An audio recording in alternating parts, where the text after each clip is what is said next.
My name is Thomas Walton. I am from Batesville, Arkansas. I got my start in the turfgrass industry working on the grounds crew of the golf course in my hometown, the course at Eagle Mountain. I completed my bachelor's degree in horticulture and turfgrass management here from the University of Arkansas in 2017. I began my master's degree in the spring semester of 2020 and am lucky enough to conduct some of the warm season putting green research we have going on here at the University of Arkansas.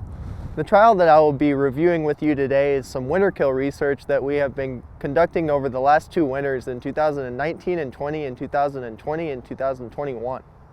This research was conducted on our bermudagrass putting green.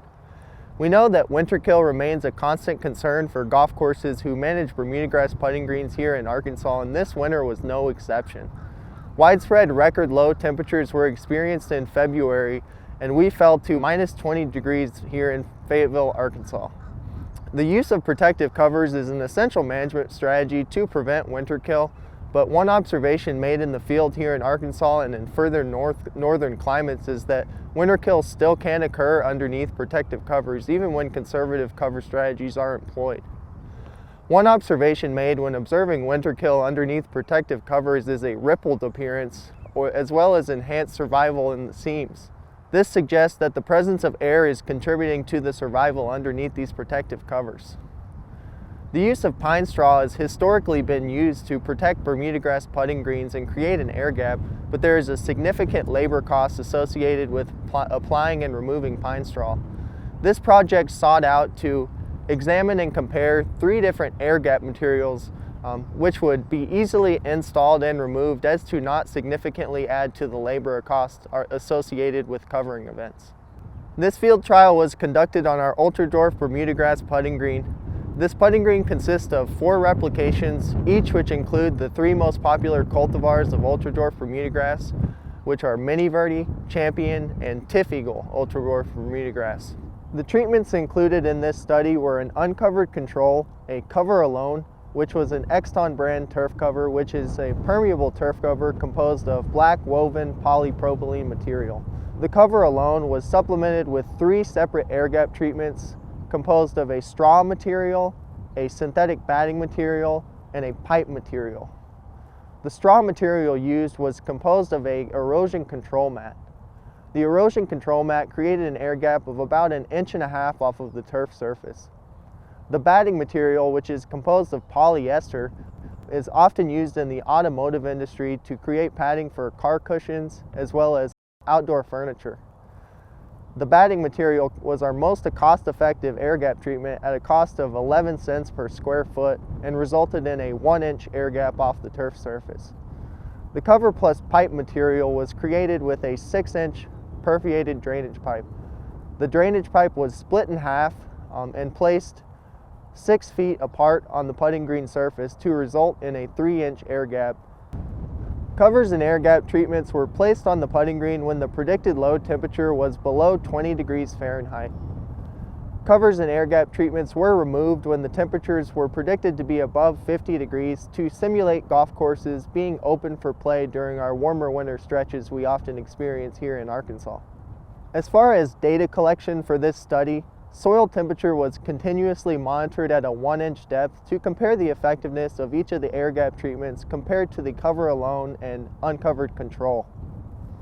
During spring green up, visual quality ratings were taken on a 1 to 9 scale, with a 1 representing dead turf and a 9 representing ideal turf. Digital image analysis was also used to assess spring green up, in which a light box was used to take pictures and analyze through SigmaScan, a computer program which selects the percentage of turfgrass coverage that is green. We experienced a relatively mild winter in 2019-20 during the first year of this trial. Minimal winterkill was observed even in our uncovered controls. The cover plus straw treatment and the cover plus batting treatment did provide significantly warmer soil temperatures than the cover alone, but did not provide any enhancement in spring green up or winter survival.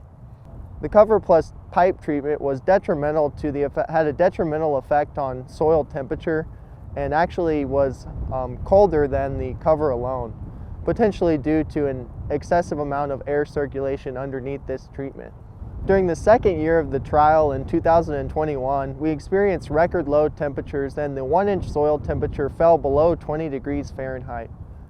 So this graph is looking at the minimum daily soil temperatures that we experienced in February of 2021. This was the coldest month that we experienced in the 2 years of the trial, and from February 9th to February 19th, the air temperature did not raise above 32 degrees or freezing. This graph, looking at the minimum daily soil temperatures, has the 1-inch soil temperature on the y-axis and the date on the x-axis. The different color lines indicate the different air gap treatments.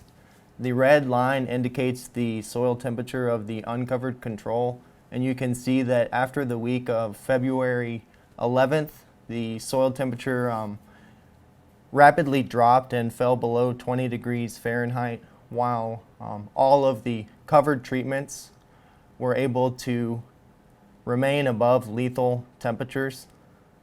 The warmest of the air gap treatments was the straw treatment, which is indicated by the purple line, and the batting treatment, pipe treatment, and cover alone were all able to maintain warm enough soil temperatures to avoid winter kill. We experienced detrimental winter kill on all of our uncovered controls, regardless of the cultivar. The cover plus straw and the cover plus batting material did provide warmer soil temperatures than the cover alone, but as we're observing spring green-up, we're not seeing any differences between the air gap treatment and the cover alone. So this is a drone image of the experimental area taken on April 15th of 2021. The red boxes indicate 2 different replications of the trial, so each of the square boxes includes all 3 air gap treatments, a cover only, and an uncovered control. You can see that it's hard to differentiate between the cover alone and the 3 different air gap treatments, as all of the covered treatments greened up at similar rates and had similar winter survival, while the uncovered controls all received detrimental winter damage. To conclude, Exxon brand turf covers appear to provide sufficient protection against winter kill in the past 2 winters that we've experienced here in Fayetteville, Arkansas. Because the batting and straw air gap treatments did provide warmer soil temperatures, these could be of use during winters when colder temperatures are experienced or last for longer durations. Another potential use of these air gap treatments could be on problematic areas on golf courses which historically receive winter kill, as these could provide warmer soil temperatures than the cover alone and decrease the amount of winter kill that is experienced. Thank you for listening to this presentation today. And we'd like to thank the United States Golf Association for their funding of this project.